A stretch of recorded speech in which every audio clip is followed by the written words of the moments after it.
साथियों, स्वागत है आपका सच सीधी और सधी हुई बात में। आज हम अपने बचपन में कहावत सुना करते थे कि फिजिक्स और केमिस्ट्री बड़ी बेवफा है, शाम को पढ़ो तो सुबह सब सफा है।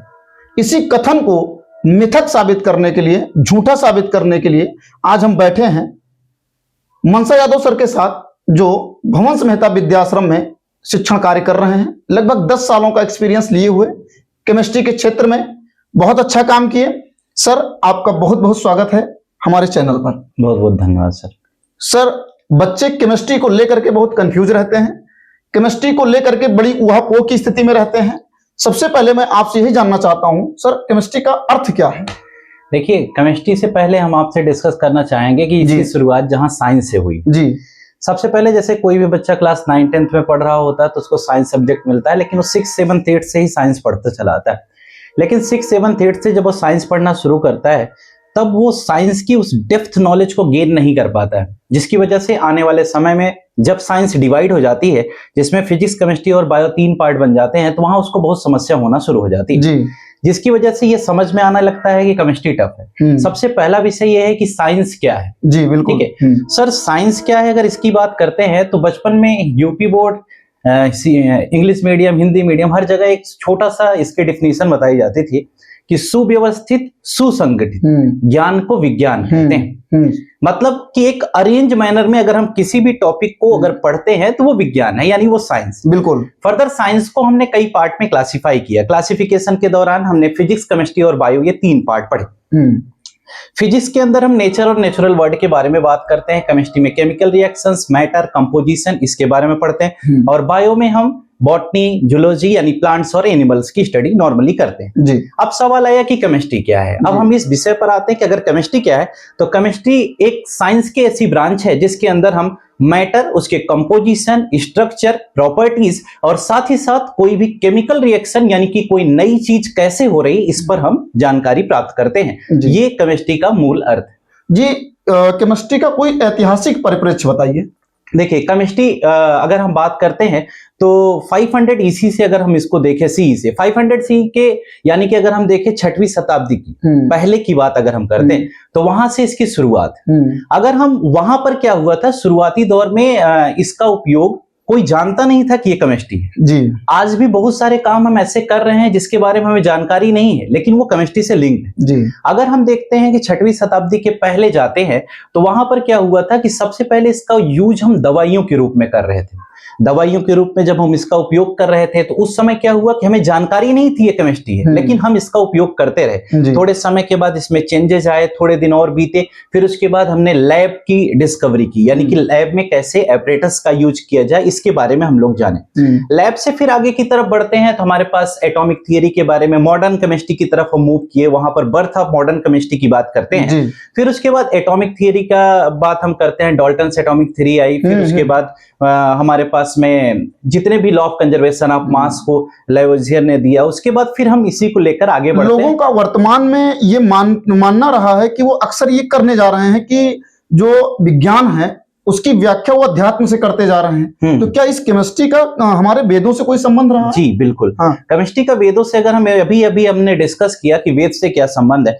अथर्ववेद में ऐसा बताया गया कि वहां पर क्या होता था कि लोग इसका उपयोग करते थे दवाइयों के रूप में। किसी घाव को भरने के लिए बहुत सारे हर्ब्स का यूज करते थे, बहुत सारे ऐसे पेड़ पौधे थे जिनका उपयोग करते थे, लेकिन उसके मदद से वो किसी घाव को भर लेते थे, लेकिन उनके पीछे उसका रहस्य नहीं पता था, यानी कि केमिस्ट्री क्या है, उसके पीछे कौन सी मेडिसिनल प्लांट वो यूज कर रहे हैं, उसमें कौन से केमिकल सब्सटेंस है, इसके बारे में इंफॉर्मेशन ना रही। लेकिन अगर एक तरह से देखा जाए तो केमिस्ट्री उस समय भी थी और आज भी। वो समूह का उपयोग करते थे, उसके कंपोनेंट के बारे में नहीं जानते थे। उसके कंपोनेंट्स के बारे में आज के समय में भी हम बहुत सारी जगहों पर केमिस्ट्री का डेली लाइफ में यूज कर रहे हैं। बस मैटर ये है कि हम ये जानते नहीं कि ये केमिस्ट्री। जी, बस मैटर इतना सा। आज तक शुरू से लेके और अभी तक में कुछ भारतीय वैज्ञानिकों का केमिस्ट्री में योगदान रहा। जी बिल्कुल रहा। केमिस्ट्री में भारतीय वैज्ञानिकों का बहुत बड़ा योगदान रहा, जैसे डॉक्टर सीवी रमन का योगदान रहा, जिन्होंने रमन स्पेक्ट्रोस्कोपी के बारे में बात की, जिससे हम मैटर के बारे में जान पाते हैं, यानी कि एनालिसिस के रिस्पेक्ट में हम जानकारी प्राप्त करते हैं। और उनको इसके लिए नोबेल प्राइज भी मिला। उसके बाद फिर हम देखते हैं कि अगर हम CR राव की बात करते हैं तो उन्होंने भारत रत्न उन्हें मिला, उन्होंने नैनो टेक्नोलॉजी पर वर्क किया, ठीक है उन्होंने। और उसके अलावा भी हमारे पास बहुत सारे वैज्ञानिक हैं जिन्होंने मरकरी के कंपाउंड्स के बारे में बात किया। तो इस तरह से तमाम इंडियन केमिस्ट हैं जिन्होंने केमिस्ट्री के फील्ड में बहुत बड़ा योगदान दिया। अक्सर केमिस्ट्री को लोग रटने के लिए प्रयोग करते हैं, बच्चों के माइंड में रहता है कि केमिस्ट्री को रट लिया जाए, इससे बहुत परेशान रहते हैं। और सर मैंने आपको पढ़ाते हुए सुना, आपको पढ़ाते हुए देखा हूं, आपने कई बच्चों के जीवन की केमिस्ट्री बदल डाली है। जी बिल्कुल। तो आप इसे रोचक कैसे बनाते हैं? देखिए केमिस्ट्री रटने का विषय नहीं, जैसे हमने आपको बताया कि साइंस जब शुरू से प्रॉब्लम कहां से जनरेट हो रही है, बच्चा 6, 7, 8 में पढ़ रहा है, उस समय बच्चे को क्या पढ़ना चाहिए ये उसे नहीं पता है। बिल्कुल। वो अपनी एक्सरसाइज, वर्कशीट ये जो मिलती हैं स्कूल की तरफ से या फिर जो बच्चा अपने बुक में पाता है उसको वो याद करता है, वो एग्जाम्स में आते हैं और वो दे देता है, पास हो जाता है, घर वाले भी खुश, स्कूल भी खुश, हर कोई खुश है। लेकिन अगर सही बात करें तो 6, 7, 8 में जो किताब मिली थी पढ़ने के लिए ना साइंस की, उसकी प्रॉपर स्टडी तो उसने किया ही नहीं जी, क्योंकि उसे लाइन टू लाइन स्टडी करना था, तब उसके डेप्थ तक पहुंचता और उस डेप्थ नॉलेज को जान पाता, लेकिन वो जानकारी उसे हो नहीं पाती और यही सबसे मेन रीजन है। और बाद में फिर 9, 10th में आने के बाद जैसे जैसे सिलेबस ब्रॉड होता जाता है तो उसकी समझ से परे हो जाता है। क्योंकि कोई भी विषय हो, चाहे वो फिजिक्स हो, चाहे केमिस्ट्री हो, चाहे बायो हो, जब तक आप डेप्थ नॉलेज नहीं गेन करेंगे तब तक कोई मतलब नहीं है। रही बात केमिस्ट्री रटने का विषय है या नहीं, केमिस्ट्री रटने का विषय नहीं, केमिस्ट्री जैसा इंटरेस्टिंग सब्जेक्ट तो कोई नहीं है। मैं केमिस्ट्री टीचर, बहुत बच्चे डरते हैं ये। हाँ, डरते जरूर है, लेकिन इसके जैसा इंटरेस्टिंग सब्जेक्ट नहीं है। ये डर इसलिए लग रहा है, रट लोग इसलिए रहे क्योंकि ये आ इसलिए नहीं रहा है क्योंकि उन्हें बेसिक चीजें नहीं पता। जहां से इसकी जब 9th में बच्चा होता है उस समय उसको बहुत ज्यादा फोकस करना चाहिए पढ़ने पर, लेकिन उस समय भी वो उतना सीरियस नहीं होता पढ़ाई को लेकर के, इसीलिए क्लास 9th के बाद फिर 10th में पहुंचता है, 10th किसी तरह पास होता है, फिर 11th में आने के बाद बड़ी दयनीय दशा हो जाती है, फिर फेल होना, पास होना, फेल होना, यही लगा रहता है और 30-40% के साथ फिर कोई मतलब नहीं है पढ़ाई। ये जैसे अभी आपने केमिस्ट्री बताया कि जो है क्या कहते हैं बहुत इजी है, मेरे ख्याल से जैसे 9th क्लास में जब बच्चा जाता है तो फिजिक्स के रिस्पेक्ट में केमिस्ट्री में उसे कॉमर्शियल एग्जांपल बहुत कम मिलते हैं। हाँ, कि हम उसके घर से संबंधित कोई उदाहरण दे करके उसे समझाएं। नहीं, ऐसा जरूरी नहीं है जी, क्योंकि क्लास 9th में जाने के बाद देखिए केमिस्ट्री एक ऐसा विषय है, इसको आप अगर डेली लाइफ से रिलेट कर दें तो इससे अच्छा कुछ है ही नहीं। जी, आप जैसे जो कुछ जीवन में, मैं बिल्कुल बताता हूँ, जो कुछ जीवन में हम पढ़ रहे हैं, कर रहे हैं, अगर केमिस्ट्री ना हो तो मुझे लगता है वो हो ही नहीं सकता। ये कॉन्फिडेंटली हम कह सकते हैं। थोड़ा टोकना चाहूंगा आपको यहाँ पे जी। अक्सर जितने भी शिक्षक हैं, मैथ वाले के पास जाओ तो कहता है बिना मैथ पढ़े काम नहीं चलेगा, दुनिया में सब कुछ मैथ है। फिजिक्स वाले के पास जाओ तो कहता है कि इससे इंटरेस्टेड सब्जेक्ट कोई नहीं है। जी बिल्कुल। आज आप केमिस्ट्री के साथ हमारे साथ बैठे तो आप कह रहे बिना केमिस्ट्री कुछ हो ही नहीं सकता है। बच्चा इन सब चीजों में कंफ्यूज है कि अगर सर केमिस्ट्री के बिना कुछ हो नहीं सकता, ये नहीं कह रहा हूं जी। केमिस्ट्री एक ऐसा सब्जेक्ट है, अगर आप इसको डेप्थ में पढ़ लिए तो आपके साथ फ्यूचर में क्या होने वाला है, ज्योतिषाचार्य के पास जाने की जरूरत नहीं सर। आपको कल आपके साथ क्या होने वाला है ये आपको भली भांति पहले से ही पता होगा। क्यों? क्योंकि जिस तरह हमारे एटम्स, मॉलिक्यूल्स कंबाइन हो रहे हैं, बॉन्डिंग हो रही है, ब्रेकिंग हो रही है, इसके अलावा संसार में कुछ हो ही नहीं रहा है जी। जैसे मॉलिक्यूल स्टेबल होने के लिए किसी से कोई एटम किसी दूसरे एटम के कांटेक्ट में क्यों जाता है? मॉलिक्यूल बनाना चाहता है, कंपाउंड बनाना चाहता है। क्यों बनाना चाहता है? क्योंकि ऑक्टेट रूल फुलफिल हो जाए, वो स्टेबल हो जाए, स्टेबिलिटी गेन करने के लिए वो ऐसा कर रहा है। हम आप एक दूसरे के कांटेक्ट में क्यों है? कोई निस्वार्थ भाव से कोई किसी के कांटेक्ट में है ही नहीं। बिल्कुल। उसका सिर्फ मतलब ये, जैसे इलेक्ट्रॉन का लूज होना और इलेक्ट्रॉन का गेन होना या इलेक्ट्रॉन की शेयरिंग होना, तो सेम चीज है ना कि अगर हमें आपसे कोई जरूरत है, आपको हमें कोई जरूरत है, हमसे कोई जरूरत है, तभी हम एक दूसरे के कांटेक्ट में है ना। इसका मतलब ये तो केमिस्ट्री से कंप्लीटली रिलेटेड हो गया ना। बिल्कुल। इसका मतलब कि जो ये कहा जाता है कि हर कोई अपने स्वार्थ की वजह से जुड़ा हुआ है। लेकिन मेरा ये मानना है कि केमिस्ट्री स्वयं स्टेबल नहीं है। फॉर एग्जाम्पल अभी देखिए डाल्टन ने अपना एक्सपेरिमेंट दिया कि दुनिया में सबसे छोटा परमाणु है। एटम के बारे में उन्होंने कहा सबसे छोटा एटम है। ठीक है। 95 इयर्स तक लोग उसे स्टडी करते रहे, पढ़ते रहे, जानते रहे और उन्हें केवल एटम पता था जी। लेकिन जब 1897 आता है तो जे थॉमसन आ जाते हैं और डायरेक्ट बता देते हैं कि जो डाल्टन ने बताया सब बेकार है। देखिए टेक्नोलॉजी नई नई आती जा रही है तो डिस्कवरी नई नई होंगी, तो जो चीज पहले पता है उसके अंदर भी लोग खोजने का प्रयास करते हैं। क्योंकि इलेक्ट्रॉन के अंदर भी कुछ निकलने का प्रयास। देखिए अगर हम हम इलेक्ट्रॉन प्रोटॉन न्यूट्रॉन की बात करते हैं तो देखिए अब 9th में हम पढ़ते हैं तो इलेक्ट्रॉन प्रोटॉन न्यूट्रॉन बताया जाता है, 11th में जाते हैं तो 2000 पार्टिकल और समझ में आते हैं, जब हम पीजी करते हैं तो हमें और ज्यादा जानकारी होती है, मेसॉन्स के बारे में भी, पाई मेसॉन्स के बारे में पढ़ते हैं। तो वो क्या है कि वो तो क्लास वाइज जैसे हमारे माइंड का ग्रोथ होता है उसी हिसाब से हमें नॉलेज दिया जाता है। एक बहुत बड़ा कंफ्यूजन और लोगों को रहता है कि जब ये गलत है तो पढ़ाया क्यों जाता है, जैसे केमिस्ट्री में हर बच्चे का अक्सर बच्चे कहते हैं कि अगर डाल्टन गलत है तो उसे सिलेबस में क्यों रखा गया? अगर डाल्टन को सिलेबस में नहीं रखा जाएगा, डाल्टन की एटॉमिक थ्योरी नहीं पढ़ाई जाएगी तो इलेक्ट्रॉन प्रोटॉन न्यूट्रॉन का कॉन्सेप्ट समझ में नहीं आएगा। बिल्कुल बिल्कुल, उसका क्योंकि जो जिस लेवल से काम करता हुआ चला है सर, उन सबको पढ़ना पड़ेगा, तभी हम उसके बाद अगर हम डाल्टन एटॉमिक थ्योरी नहीं जानते हैं तो इलेक्ट्रॉन की डिस्कवरी का जिक्र ही नहीं होगा। बिल्कुल नहीं हो सकता, क्योंकि हम कैसे पढ़ाएंगे कि इलेक्ट्रॉन की डिस्कवरी पहले हुई? नहीं, पहले तो डाल्टन आए थे, एटम बताए थे, एटम के बाद इलेक्ट्रॉन की डिस्कवरी हुई ना, ये मैटर है। तो सबका अपना अपना अस्तित्व है और जिन्होंने जो कुछ भी किया है वो बहुत अच्छा किया है, सब बड़े सम्मानित है। हम तो बड़े केमिस्ट का धन्यवाद कहते हैं कि उन्होंने इतनी सारी जानकारी दी, नहीं तो आज हमें कुछ जानकारी नहीं होती, लेकिन हम केमिस्ट्री को फॉलो करते होते। फिर कह रहा हूं, केमिस्ट्री को फॉलो करते होते। आज के समय में तमाम बॉन्ड बन रहे हैं, टूट जा रहे हैं। क्यों टूट जा रहे हैं? क्योंकि उन्होंने केमिस्ट्री नहीं पढ़ी, इसलिए ऐसा हो रहा है। एकदम हकीकत की बात हम आपको बताएं। ये तो बहुत अच्छी बात बता रहे हैं। जितने भी बॉन्ड आज के समय में बन रहे हैं, अगर केमिस्ट्री पढ़ करके बॉन्ड बनाया जाए तो बॉन्ड ब्रेक नहीं होगा, गारंटी जी। ठीक है। लोग कहते हैं कि वो मिले हमें छोड़ दिए, अरे छोड़ना तय था। जब NaCl बनने के बाद भी ब्रेक हो जा रहा है, इतना स्ट्रॉन्ग कंपाउंड होने के बाद भी, तो आप कैसे कहते हो कि कोई आयनिक बॉन्ड इतना स्ट्रॉन्ग होने के बाद टूट गया, तो आपका और दूसरे का बॉन्ड कैसे इतना अच्छा हो सकता है? तो इसमें दुख करने की कोई जरूरत नहीं है। लोग हमसे मिल ही रहे हैं हमें छोड़ने के लिए, फिर अध्यात्म तो यही पहुंच जाता है। हाँ, तो बात दुनिया में कुछ स्टेबिलिटी है, जब स्टेबिलिटी नहीं है इसीलिए तो। लेकिन हर कोई एक्स्ट्रा स्टेबिलिटी की तरफ मूव करता है। उसे लगता है कि जिस कंडीशन में हम हैं इससे थोड़ा और आगे चले जाएंगे, थोड़ा और स्टेबल हो जाएंगे।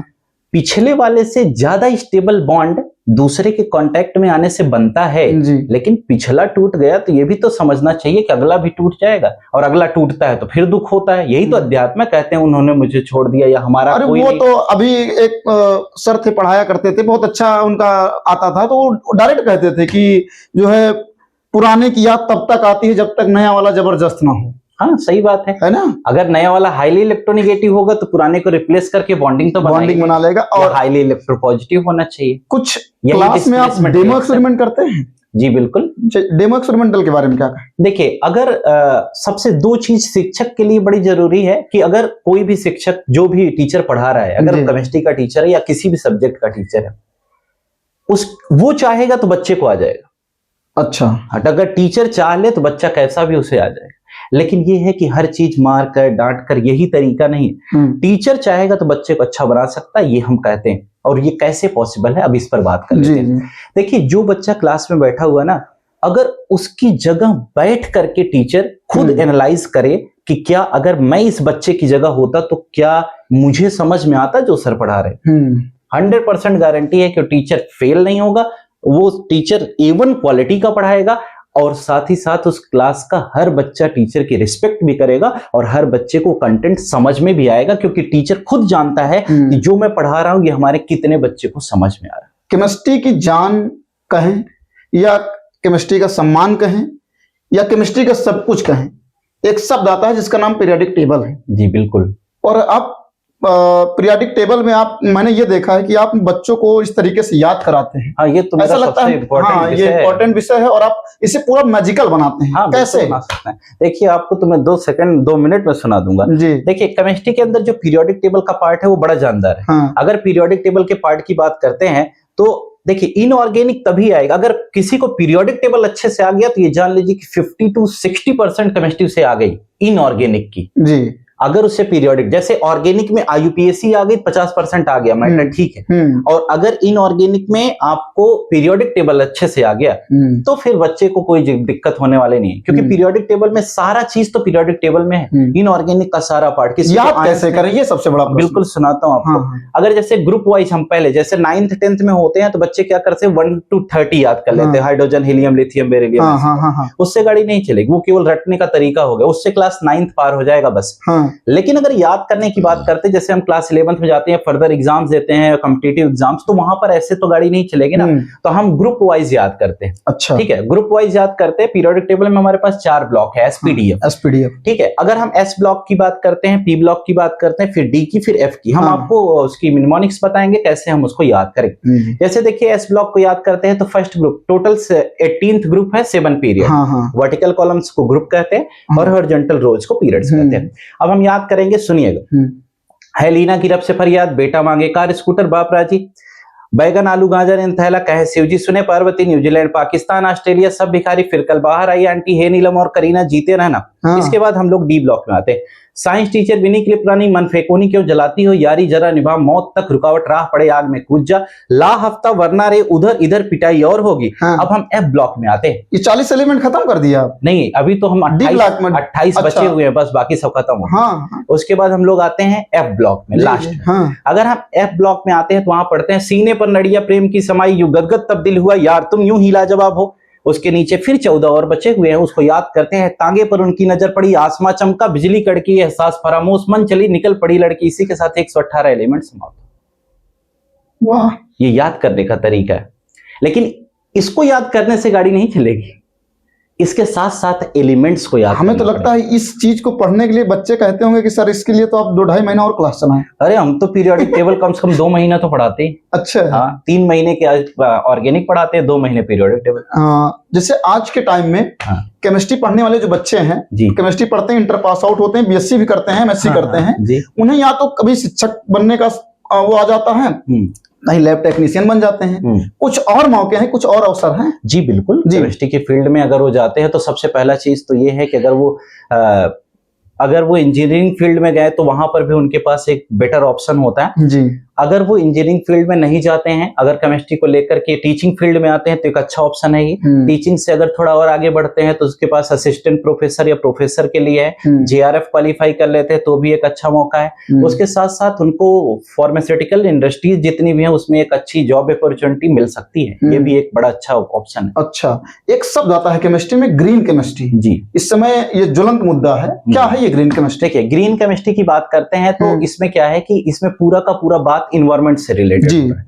ठीक है, इन्वायरमेंट से रिलेटेड ये हो रहा है कि जैसे कि केमिस्ट्री का जो रोल है वो पॉल्यूशन का भी कई जगह पर कारण बन रहा है। जैसे केमिकल सब्सटेंस हैं वो इंडस्ट्रीज से जो बाहर निकल रहे हैं, वो उसकी वजह से क्या हो रहा है, वाटर पॉल्यूशन हो रहा है, एयर पॉल्यूशन हो रहा है। तो इसमें केमिस्ट्री का बड़ा योगदान माना जाता है, ये डिसएडवांटेज में कह सकते हो। अच्छा, तो उसको कैसे मिनिमाइज किया जाए?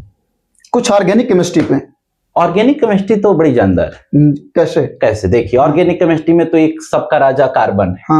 ठीक है, 2 ही तो एलिमेंट है, 3 एलिमेंट मान लीजिए जिन्होंने पूरा केमिस्ट्री को इधर उथल पुथल कर दिया। एक तो अपना कार्बन है, अकेले बेचारा पूरा का पूरा एक ऑर्गेनिक केमिस्ट्री बना दिया। कहा जितने कंपाउंड बनो उतना बनाओ, जो मेरे साथ करना चाहते हो वो करो, जैसे कहोगे वैसे, जिसके साथ मैं बॉन्ड बना सकता हूँ। कार्बन के अंदर तो बड़ी क्वालिटी। और उसी के परिवार में देखा मनुष्य को कार्बन बनना चाहिए।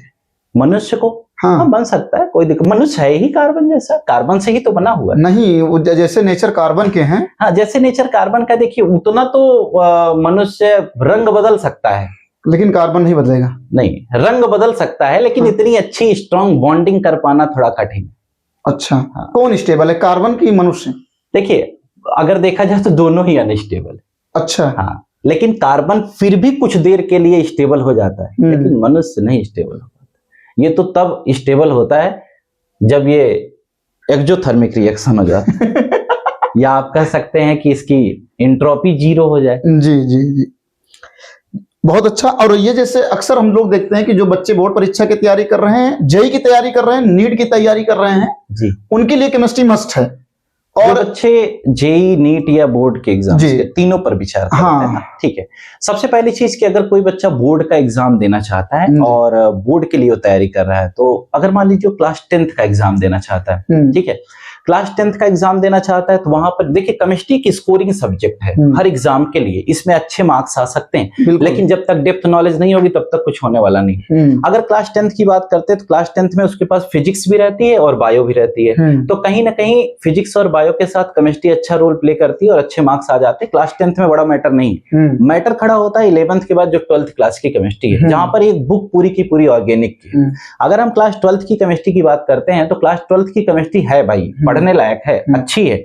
और अगर किसी ने क्लास 11th में फिर वही लापरवाही बात आ कर दी है, जाएगी, तो फिर बच्चों को रिएक्शन नहीं याद होते हैं, सबसे बड़ी नहीं प्रॉब्लम। याद होगा ना, कैसे हाँ। याद होगा, इतना मजाक थोड़ा ना है। हाँ। ऐसे याद हो जाएगा। अगर क्लास 9th नहीं पढ़ा तो 10th में आने के बाद रिएक्शन की जिक्र ही करने की बात नहीं है, 12th में जाने के बाद कहानी खत्म हो जाएगी। हाँ। रिएक्शन इसलिए नहीं याद हुआ क्योंकि 9th नहीं पढ़ा ना सही से। अच्छा। 9th में अगर उसने क्रिस क्रॉस मेथड पढ़ा होता, वर्कआउट फॉर्मूला पढ़ा होता, तब जाकर क्लास 10th में केमिकल रिएक्शन आता। अब उसे आयंस नेम नहीं आता तो कैसे हम रिएक्शन की उम्मीद कर सकते हैं? आयंस नेम नहीं आता तो कंपाउंड नहीं बना पाएगा, कंपाउंड नहीं बना पाएगा तो रिएक्शन की कोई बात ही नहीं। जैसे 9th 10th बच्चा ना पढ़ा हो और 11th 12th में केमिस्ट्री पढ़ना चाहता है, नहीं पढ़ पाएगा, कोई चांस नहीं। नहीं, कोई चांस नहीं है। रीजन क्या है कि 9th 10th में अगर नहीं पढ़ा है तो 11th का जो कोर्स है, अगर हम एनसीईआरटी की बेसिस पर एज ए टीचर बात करते हैं तो वो खुद 18 महीने का कोर्स है, जो हम 12 महीने में पढ़ा है। तो 12 महीने में हम कैसे पढ़ाते हैं? हम एक्स्ट्रा क्लासेस ले लेकर के उसे कंप्लीट कराते हैं। एनसीईआरटी की अगर लाइन टू लाइन स्टडी की जाए तो खुद 18 महीने का सिलेबस है, सबसे बेस्ट किताब है एनसीईआरटी, सबसे अच्छी किताब है। ऐसा कोई और सब्जेक्ट है जो उसके साथ चलता है? केमिस्ट्री पढ़ने के लिए कोई अन्य सब्जेक्ट को भी पढ़ना जरूरी नहीं, कोई रिक्वायरमेंट किसी सब्जेक्ट की नहीं। अच्छा, सिर्फ 9th अगर अच्छा स्ट्रांग होगा। हाँ। अगर देखिए केमिस्ट्री लेकर के बच्चे को आगे चलना है तो 9th में बढ़िया केमिस्ट्री पढ़नी पड़ेगी। 9th की केमिस्ट्री अच्छी होगी तो 10th में अच्छी होगी, 10th के बाद 11th फिजिकल में लेकिन मैथ जरूरी है। देखिए फिजिकल केमिस्ट्री में मैथ की रिक्वायरमेंट है, लेकिन अगर क्लास 10th तक बच्चा मैथ पढ़ा हुआ है तो उससे कोई खास प्रॉब्लम नहीं आएगी। अच्छा। हाँ, क्योंकि बेसिकली फिजिक्स में भी इंटीग्रेशन का कुछ टॉपिक होता है जो मैथमेटिकल एक चैप्टर है, वहां पर पढ़ा दिया जाता है, तो उससे उनका केमिस्ट्री का पोर्शन कंप्लीट हो जाता है। अच्छा। वो अलग बात है कि मैथ का भी कहीं ना कहीं केमिस्ट्री में रोल है, मैथ का फिजिक्स में रोल है, केमिस्ट्री का फिजिक्स में रोल है, फिजिक्स का केमिस्ट्री में, तो ये तो इंटरलिंक है। जैसे थर्मोडायनेमिक्स फिजिक्स में भी है, केमिस्ट्री में भी। आम जनमानस को केमिस्ट्री समझना जरूरी है? जी बिल्कुल जरूरी है। क्यों? हमने आपसे अभी बताया ना कि अगर केमिस्ट्री आम जनमानस को समझना इसलिए जरूरी है कि जो उनके भविष्य में होने वाला है उन्हें पता चल जाएगा, और जो उनके साथ बीतेगा ना उससे उन्हें तकलीफ नहीं होगी। आज आपको कोई सुन रहा हो, वो सोचे आज से हम केमिस्ट्री सीखेंगे, तो नहीं, बिल्कुल सीखे, तो मैं स्वागत करता हूँ। हाँ। हाँ, किसी भी एज ग्रुप का हो, आइए हम पढ़ा दें। अच्छा। हाँ, गारंटी हम सिखा सकते हैं, इसमें कोई संशय का विषय नहीं। 118 एलिमेंट हैं जी टोटल। कोई ऐसा एलिमेंट जो आपको बहुत प्रभावित करता हो? अरे वो तो लगभग तो सारे एलिमेंट की प्रॉपर्टी सब अपनी अपनी जगह पे अच्छी है, लेकिन अपना हाइड्रोजन जो सबसे छोटा है। अच्छा। वो कहता मैं किसी भी वक्त किसी के साथ कहीं पर भी किसी भी प्रकार का बॉन्ड बना सकता हूं। कहता है कि अगर इलेक्ट्रॉन देना चाहते हो, जैसे किसी के कांटेक्ट में आता तो सिंपल सा सवाल करता है, चाहे बड़ा एटम हो चाहे छोटा एटम हो, उसको किसी से कोई मतलब नहीं है, वो कभी साइज से मैटर ही नहीं करता। हाइड्रोजन ने फ्लोरीन के साथ जुड़ा, ये तो ठीक था। आयोडीन जैसे बड़े एटम के पास गया, आयोडीन ने कहा कि हमें तुम्हारे इलेक्ट्रॉन की जरूरत नहीं है, क्योंकि हम अपने इलेक्ट्रॉन के साथ ठीक है, हमारे आउटर मोस्ट में 7 है और हमारा इलेक्ट्रॉन हमारे न्यूक्लियस से काफी दूर है। लेकिन हाइड्रोजन कहता है कोई बात नहीं, हाइड्रोजन की आत्मा संतुष्ट नहीं है, नहीं पूरे पीरियोडिक टेबल में कहीं उसको जगह ही नहीं मिल रही। उसका रूल ही अलग है ना, वो डुप्लेट रूल पर वर्क करता है। ठीक है, और उसकी साइज बहुत कम है, जिसकी वजह से उसके अंदर इलेक्ट्रोनिगेटिविटी भी है, तो इस वजह से वो संतुष्ट नहीं हो पाएगा। इसीलिए देखिए उसको सेपरेट रखा गया है। वो इलेक्ट्रॉन लूज भी कर सकता है, इलेक्ट्रॉन गेन भी कर सकता है, वो कंडीशनल है। जरूरत पड़ी तो इलेक्ट्रॉन दे सकता है, जरूरत पड़ी तो इलेक्ट्रॉन ले सकता है, और अगर कहीं दूसरी केस आई तो शेयरिंग भी कर लेता है, यानी कोवेलेंट बॉन्डिंग भी कर सकता है। तो मेटल के साथ ही क्यों रखा गया उसे? किसको?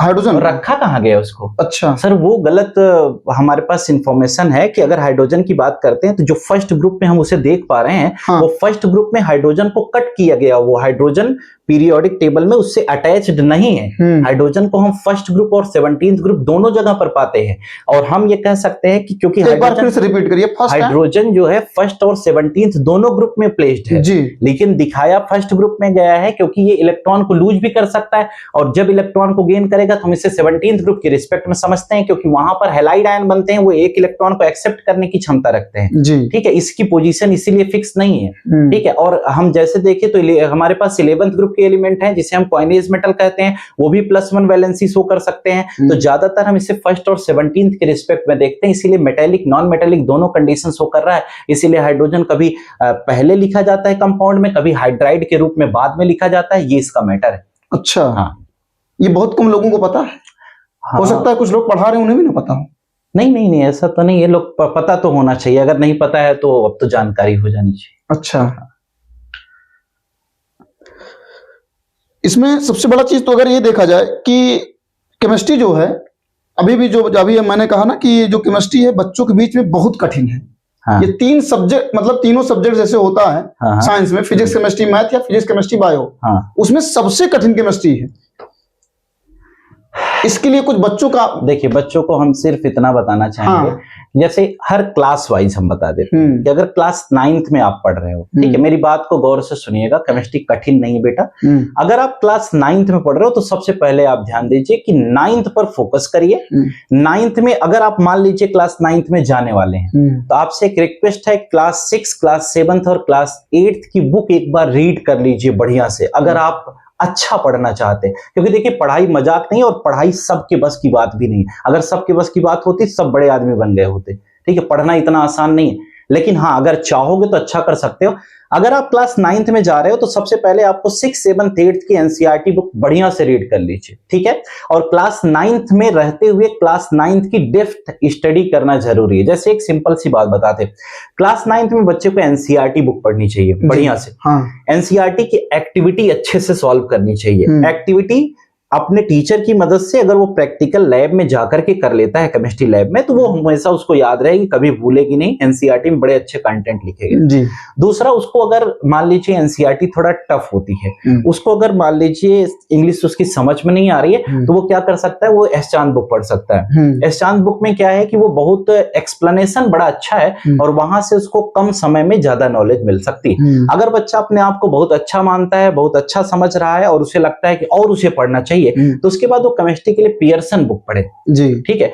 और अगर उसके साथ साथ पियर्सन से पहले वो आईसीएससी बोर्ड की एस चांद पढ़ सकता है। अच्छा, अगर आईसीएससी बोर्ड की एस चांद पढ़ ले, उसके बाद पियर्सन पढ़ ले, मजाल नहीं है किसी को उससे केमिस्ट्री का क्वेश्चन पूछे और बता ना पाए। अच्छा, ये इतनी किताबें बड़ी अच्छी हैं और इसको पढ़ सकते हैं। और क्लास 10th में जाने के बाद केवल 9th भर अच्छे से पढ़ लीजिए, 10th में मुझे कुछ बताना ही नहीं पड़ेगा। कोई केमिस्ट्री का कोई ऐसा मिथक मतलब झूठ, हाँ, समझ गए। हाँ, कोई ऐसा मिथक जिसे आप तोड़ना चाहते हैं?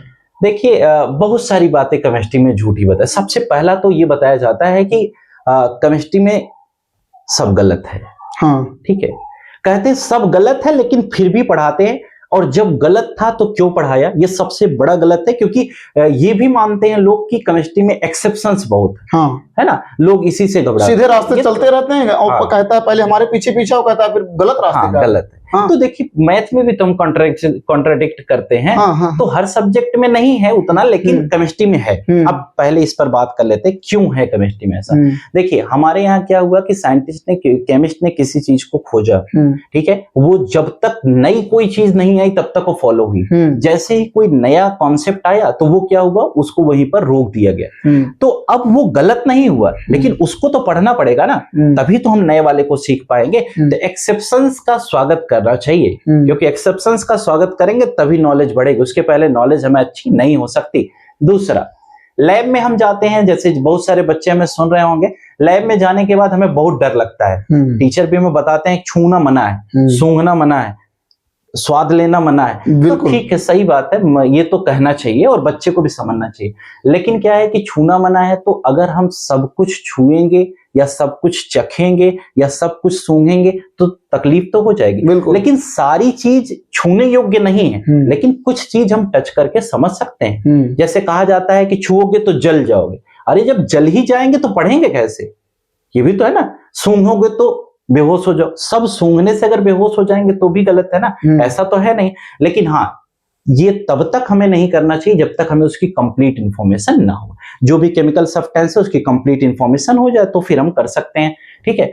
एक और सबसे बड़ा गलत बात है में तो यही होता है, लैब में जाने से पहले बच्चों को डरवा दिया जाता है। हाँ, यही तो प्रॉब्लम है। हाँ। और दूसरी सबसे बड़ी प्रॉब्लम है कि बच्चों को भी तो ये इंटरेस्ट नहीं है ना कि वो जाने पहले। हाँ। 10% बच्चा तो पढ़ना चाहता है, बाकी बच्चा तो अपना आ रहा है बैग टांग के फिर वापस जा रहा है, तो इससे पढ़ाई थोड़ा ना होगी। उनको तो खुद समझना चाहिए कि उनका फ्यूचर कहाँ जा रहा है, कितना कंपटीशन है, कैसे करेंगे। इसकी चिंता नहीं है, नवयुवा जो है ना इसकी चिंता। अगर वो चिंता नहीं करेंगे तो 12th के बाद बड़ी चिंता हो जाएगी। हाँ, 12th तक वाले तो घर में बड़ा सपोर्ट रहता है लोगों को, उसके बाद तो परेशानी हो ही जाएगी। प्रिय पुस्तक आपकी कौन सी? देखिए किताब में तो अभी अगर हम बात करते हैं प्रेजेंट टाइम पे तो एनसीईआरटी। अच्छा, जैसे आप पढ़ते हैं। हाँ, केमिस्ट्री छोड़ के कौन सी अच्छी पुस्तक? नहीं, और कोई किताब नहीं पढ़ता सर। केवल केमिस्ट्री पढ़ा है? केवल केमिस्ट्री पढ़ता हूँ। अपना जीवन केमिस्ट्री के लिए समर्पित कर दिया? न, बस केवल केमिस्ट्री हमारा पढ़ना है, वही पढ़ता हूँ। अच्छा, कोई फेवरेट राइटर केमिस्ट्री का जिसकी किताब बहुत अच्छी हो? केमिस्ट्री में सबसे फेवरेट राइटर में तो सबसे पहली बात आप मानिए कि सबसे प्लस पॉइंट में कहूँ तो एनसीईआरटी पढ़िए, जिसमें सब राइटर है। अच्छा। हाँ, उसमें अगर आप फर्स्ट पेज को देखेंगे ना तो कितने राइटर हैं हम बता भी नहीं पाएंगे। फॉरेनर को फॉलो करते हैं? हाँ, सब कोई फॉरेन राइटर? देखिए, फॉरेन राइटर में फॉरेन जाने से पहले अपने इंडियन को फॉलो करिए। इंडियन में एक से बढ़ के एक राइटर है। अच्छा। जैसे अभी अपने ओपी टंडन साहब हैं, बड़ी बढ़िया किताब है।